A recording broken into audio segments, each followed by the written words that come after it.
اس نے مجھے آنکھ دی ہے، یہ آنکھ ایسی چیز ہے کہ مفت مل گئی ہے ہمیں، نہ ہمیں اس کے لیے کوئی پیسے خرچ کرنے پڑے، نہ ہمیں کوئی محنت کرنی پڑی، اللہ تعالیٰ نے عطا فرما دی، اور اس کے نتیجے میں ہم ساری دنیا کے لوگوں کو دیکھتے ہیں، اچھے مناظر دیکھتے ہیں، ایسے مناظر دیکھتے ہیں جو دل کو خوش کرنے والے ہیں۔ قدر ساری زندگی اس واسطے کہ مفت مل، اگر خدا نہ خواستہ کسی آدمی کی بصارت دیکھنے کی طاقت زائل ہونے لگے تو آپ سوچو کہ وہ اس کا کیا حال ہوگا۔ وہ اگر یہ چاہے گا کہ میں اپنی ساری دولت لٹا دوں لیکن کسی طرح میری بینائی واپس آ جائے، اتنی بڑی نعمت۔ اور جو لوگ جانتے ہیں علم الابدان، وہ اس کی اگر اس کی حقیقت دیکھی جائے، چھوٹا سا یہ آنکھ ہے، اس کے اندر کیا کچھ اللہ تبارک و تعالیٰ نے نظام بنایا ہوا ہے کہ اس آنکھ کو چھپانے کو ضرب اگر اس پر لگے تو انسان کی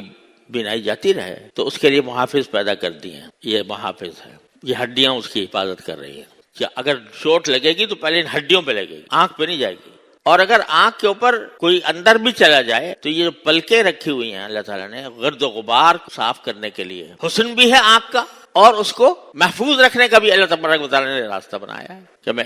چنانچہ جب اگر فرض کرو یہ پلکیں ختم ہو جائیں تو بینائی میں بھی نقص آ جاتا ہے، اور وہ روک بھی نہیں کر سکتی کسی ذرات کے اندر جانے سے، ایسی جگہ اس کو بنا۔ اور پھر اس کے اندر یہ نظام رکھا کہ خود کار نظام ہے، آٹومیٹک، کہ جب آدمی اگر فرض کرو دن کی روشنی میں ہے یا کسی بھی روشنی میں ہے تو اس وقت جو آنکھ ہے وہ نسبتاً پھیلتی ہے، اور اگر اندھیرے میں جائے تو سکڑتی ہے۔ تو سکڑنے کا نتیجہ یہ ہے کہ اندھیرے میں تھوڑی دیر تک کچھ نظر نہیں آ رہا ہوتا، تھوڑی دیر کے بعد پھر کچھ نہ کچھ نظر آنے لگتا ہے، وہ اس عمل کا نتیجہ۔ تو مجھے ایک ڈاکٹر نے بتایا تھا، جو آنکھ کے ڈاکٹر ہیں، کہ آنکھ کی امراض کے بھی 11 قسمیں ہیں اسپیشلسٹوں کی۔ کوئی کرنیا کا اسپیشلسٹ ہے، کوئی اس کا پردے کا اسپیشلسٹ ہے، کوئی کسی چیز۔ 11 قسمیں ہیں جس کے اوپر اسپیشلائز کیا ہے لوگوں نے۔ اور یہ جو میں بتا رہا ہوں کہ آنکھ کے سکڑنے اور پھیلنے، پتلی کے پھیلنے اور سکڑنے کا جو عمل ہے، اس کے اندر جو اللہ نے رگیں رکھے ہیں چھوٹی چھوٹی، وہ اس عرصے پھیلنے اور سکڑنے میں 7 میل کا فاصلہ طے کرتی ہیں، 7 میل کا فاصلہ طے کرتی ہیں۔ تو ہر لمحے جب آپ روشنی میں جائیں گے تو آنکھیں خود بخود 7 میل کا فاصلہ کر کے آپ کے مناسب فضا پیدا کر، آپ کسی اندھیرے میں جائیں گے تو اتنا فاصلہ طے کر کے وہ آپ کے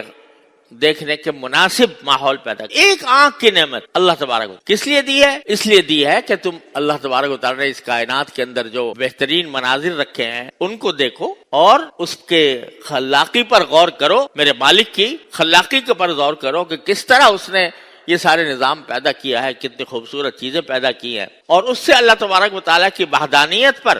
اللہ تعالیٰ کی عظمت پر، اس کی قدرت پر، اس کا حکمت بالغہ پر ایمان لاؤ۔ اگر تم قرآن کو دیکھتے ہو تو اس دیکھنے کا ثواب، دیکھنے کا بھی ثواب، اگر تلاوت بھی نہ کرے انسان، صرف کھول کے بیٹھ جائے اور دیکھتا رہے قرآن، تو اس دیکھنے کا بھی ثواب۔ مسجد حرام میں جا کے بیٹھ جائے، نہ طواف کرے نہ کچھ کرے لیکن بیت اللہ کو دیکھتا رہے، ثواب ہے۔ اپنے والدین کو محبت کی نگاہ سے دیکھنا، یہ ایک حدیث کے ایک روایت کے مطابق ایک حج اور عمرے کا ثواب رکھ، والدین کو محبت سے دیکھ لینا، یہ حج اور عمرے کا ثواب رکھ۔ تو یہ نگاہ جو ہے پیدا کی گئی ہے، اپنی ضروریات پوری کرو، اللہ تعالیٰ کی خالقیت اور رازقیت کو دل میں بٹھاؤ اور اس کو صحیح معنی میں صحیح جگہ پر استعمال کرو۔